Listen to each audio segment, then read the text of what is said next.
kita ganti selimut pasien dengan selimut mandi. Ya, Pak, ini selimutnya saya ganti ya Pak ya, biar nanti ini selimutnya bisa Bapak pakai lagi. Nanti Bapak pakai selimut yang saya bawa.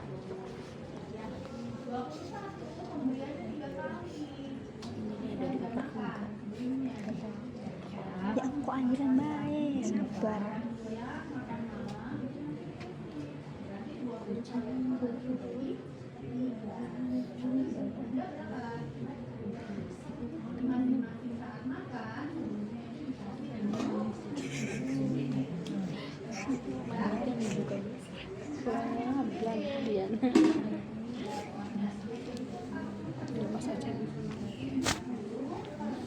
Ini kita simpan dulu. Nah, kemudian Pak, nanti misalnya kita mau melakukan tindakan huknahnya huknah rendah. Kalau huknah rendah berarti pasien miring kemana? Kiri Bu. Ke kiri. Berarti ke sana. Oh, ya. iya. Kita buat misalnya pasiennya itu adalah terpasang huknah rendah. Kalau huknah tinggi berarti dia ke kanan sini. Kita yang mudah saja misalnya ke kiri ya. Kalau huknah rendah berarti sama kolon apa tadi? Kolon Descendens kiri. Ya. Nah, Bapak apa namanya? Saya pasang ini, Bapak nanti miring ya Pak ya. Miring ke sebelah kiri ya Pak. Nah, pasien kita miringkan. Ini caranya kita tekuk tangannya ke sini, kemudian kakinya kita tekuk juga. Ini berarti Oh, ya. kayak ya, nanti miring. Jadi posisinya nanti seperti mau tidur. Lagi kaki. Nah, ini posisinya setengah telungkup. Oh iya. Nah, ke sini anggaplah dia ya. Gimana ya tidur? Coba Dimas Tio. praktekin dulu posisi tidur. Si mau taruh nang bayar loh ini. Itu sakit kakinya. Enak ketiduran. Miring, Ron. Miring, terus ke sini badannya ke sini lagi. Nah, oke, miring lagi.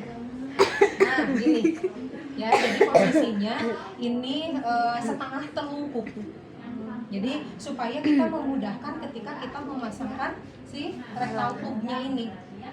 Ya, gitu. Jadi ini posisinya jangan tidur, Roy.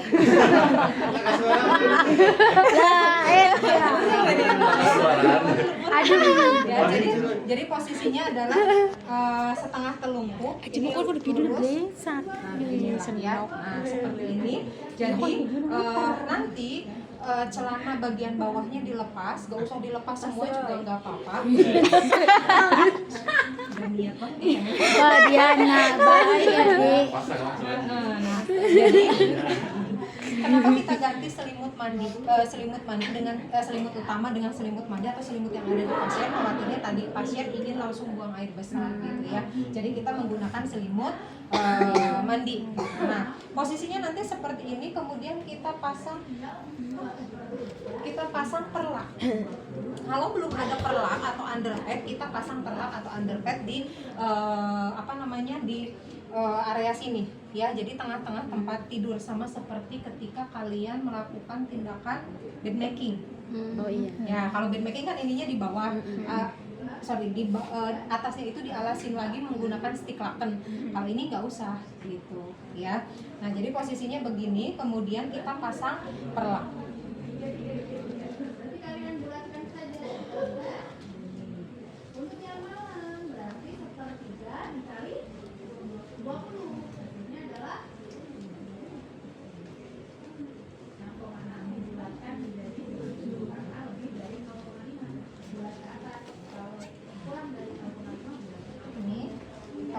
Saja untuk memudahkan ya. Jadi ini kita kita pasangkan ke pasien kalau belum terpasang. Kalau misalnya pasiennya bisa bergerak, gampang, tinggal Pak punten ya Pak ya, diangkat sebentar gitu ya. Jadi ini kita pasangkan. Roy, angkat Roy. Nah, Pasnya dulu. panas. Biar gak ribet itu. Nah, posisinya kayak tadi kurang ke sini. Ini anaknya Nah kayak ini, dulu angkat dulu.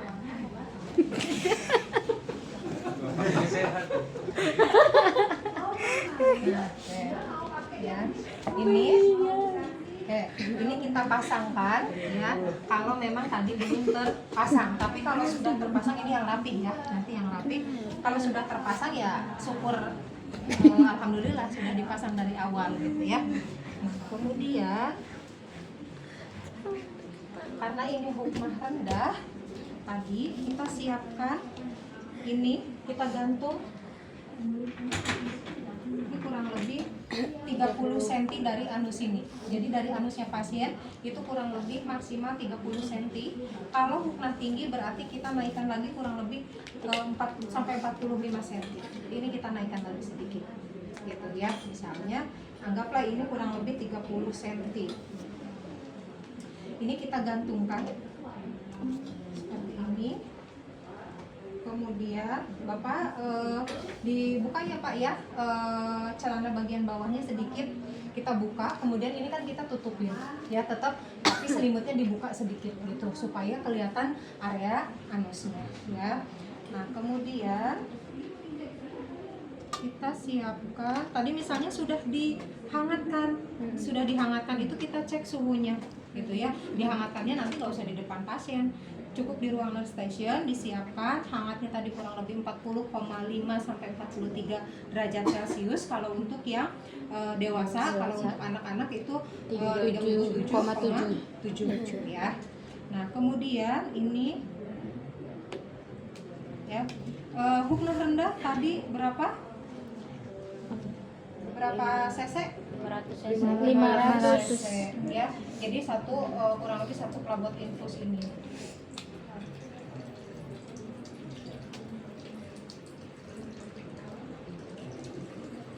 guru disitu sampai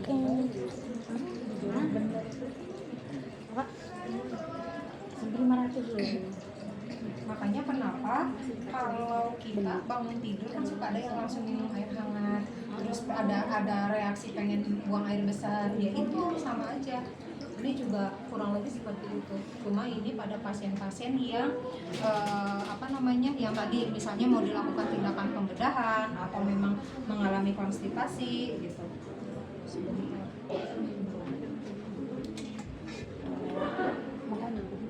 Ibu mau nanya Bu, ini prinsipnya steril nggak Bersih.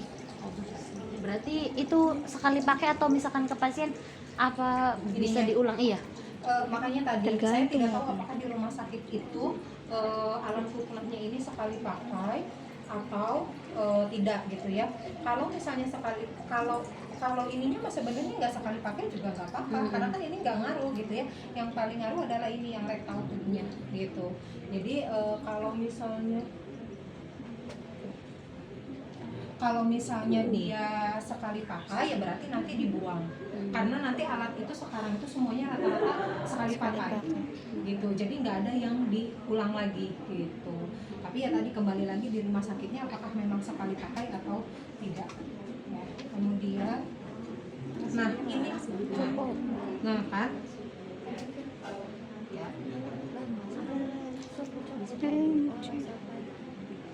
Oh ininya pecah. Ininya pecah. Nih, ininya pecah ya. Jadi ini harusnya tidak keluar. Jadi keluarnya nanti dari sini. Ini itu klemnya. Jadi nanti tinggal putar aja. Kita harus tahu oh ini ngebuka, oh ini nutup gitu ya. Nah, ini kebetulan ternyata pecah. Jadi kita Nah, jadi ini anggaplah saya buang dulu lah daripada berisi. Nah ini miring. Oke, ini nggak akan keluar, insya Allah airnya karena tidak melewati ini. Jadi kita cek dulu apakah kemana area atau klem ini ngebuka, gitu ya. Jadi kita harus tahu kapan dia ngebuka, kapan dia nutup. Nah ini berarti kan ngebuka, tadi kita nutup. Kita tutup dulu. Kalau sudah kita pastikan tadi ini 500 cc karena huknahnya huknah rendah ya. Kemudian kita siapkan, ini kita gantungkan dulu. Kita siapkan kasak berisi jelly.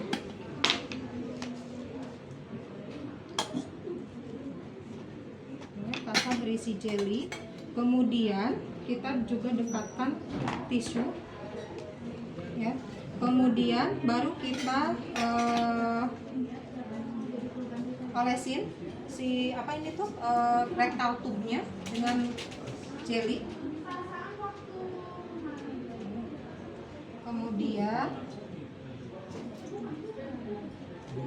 Kemudian baru setelah itu kita akan kita akan masukkan si rectal tube ini ke dalam anus pasien, ya. Panjangnya juga berbeda antara anak-anak dengan orang dewasa. Kalau tidak salah orang dewasa itu 7 sampai 7 cm, kalau tidak salah anak-anak itu sampai berapa? Ada enggak?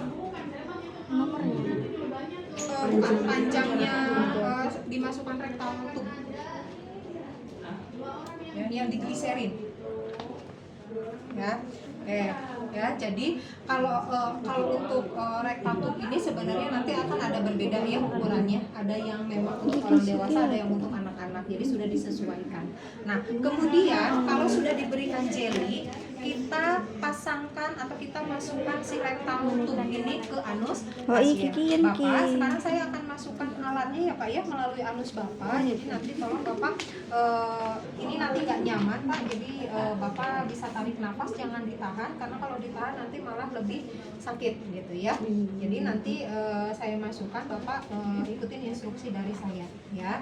Nah, punten ya Pak ya. Kemudian kita masukkan ya ke anus, tarik nafas Pak, tarik nafas, ya, buang nafas perlahan, tarik nafas lagi, jangan ditahan Pak. Terus misalnya, aduh Bu, mules.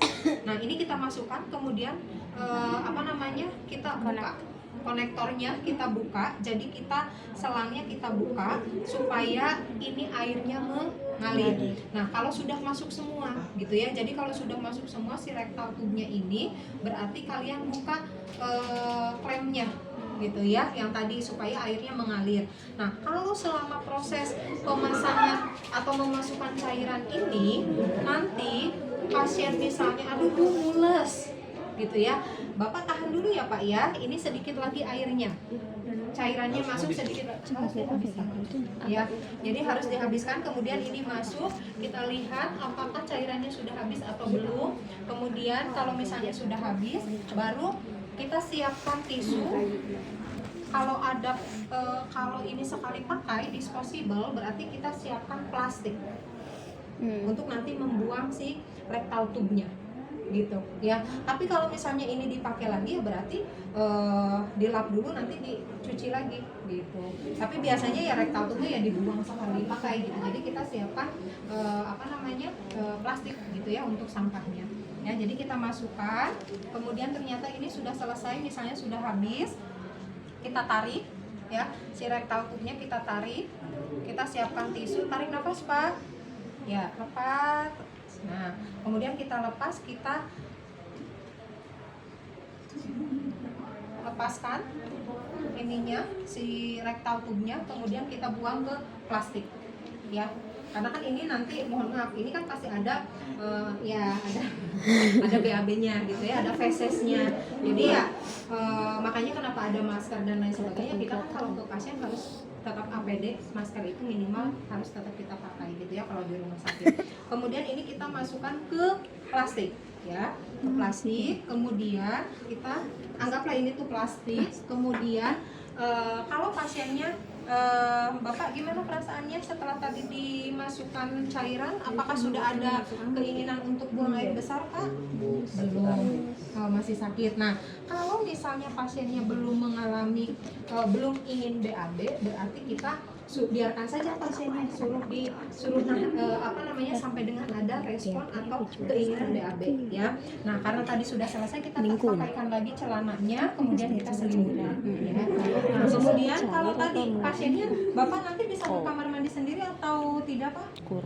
Bisa ya. Jadi nanti Bapak kalau misalnya sudah ada keinginan untuk buang air besar, nanti Bapak tinggal ke kamar mandi, nanti dibantu oleh keluarga gitu ya Pak ya. Nah kalau misalnya pasiennya nggak bisa, berarti kita siapkan Pispot.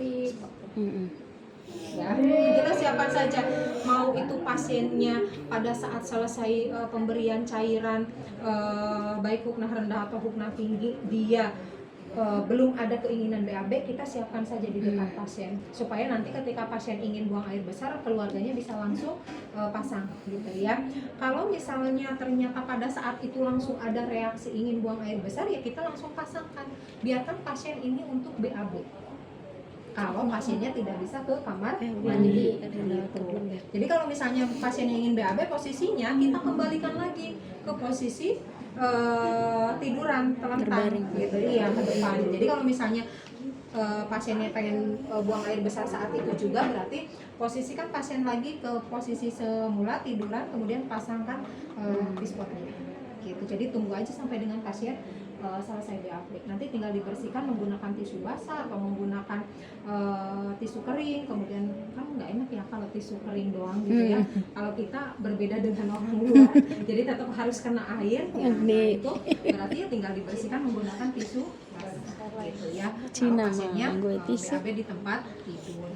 Nah, itu kalau misalnya pasien tidak atau pasien langsung ingin BAB, karena tadi pasiennya bilang belum ada, berarti kita rapihkan dulu. Ini mah biarin aja, selimut mandi biarkan saja supaya nanti pada saat mau BAB, tapi kalau pasiennya bisa turun ke tempat tidur, turun dari tempat tidur, berarti kita selimutnya kita ambil lagi gitu ya. Baik, Bapak, posisi tidurnya seperti biasa aja. Nah, sekarang saya akan ganti lagi menggunakan selimut ini ya Pak ya. Jadi nanti Bapak kalau misalnya ingin buang air besar, karena tadi Bapak bisa ke kamar mandi sendiri, nanti langsung ke kamar mandi saja ya.